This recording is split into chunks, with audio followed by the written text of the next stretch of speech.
لا تلقوا بأیدیکم الی التہلکہ، اور اپنے آپ کو ہلاکت میں نہ ڈالو۔ اب اس آیت کا مفہوم صحابہ کرام کو بھی تھوڑا سا شبہ لگا تھا،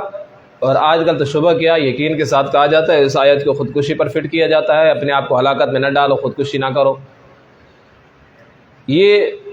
ایک موقع تھا استنبول کے اندر، جب صحابہ کرام اس کے قلعے کو فتح کرنے کے لیے گئے تو وہاں پہ ایک صحابی تھا، جو جنگ تھی نا اس کی کمان حضرت خالد بن ولید رضی اللہ تعالیٰ عنہ کے بھائی عبد الرحمن بن ولید رضی اللہ تعالیٰ عنہ کر رہے تھے۔ قلعے کے پیچھے ایک دیوار تھی، ایک شخص اس کے اندر گھس گیا اور دوسری طرف نکل کر دشمن کو چیرتا ہوا واپس نکل آیا۔ تو کچھ صحابہ کرام نے کہا وَلَا تُلْقُوا بِأَيْدِيكُمْ إِلَى التَّهْلُكَةِ، تو اپنے آپ کو ہلاکت میں ڈال دیا ہے۔ تو حضرت ابو ایوب انصاری رضی اللہ تعالیٰ عنہ کہنے لگے کہ آیت کا مفہوم اور مطلب تم غلط لے رہے ہو، یہ مطلب نہیں ہے وَلَا تُلْقُوا بِأَيْدِيكُمْ إِلَى التَّهْلُكَةِ،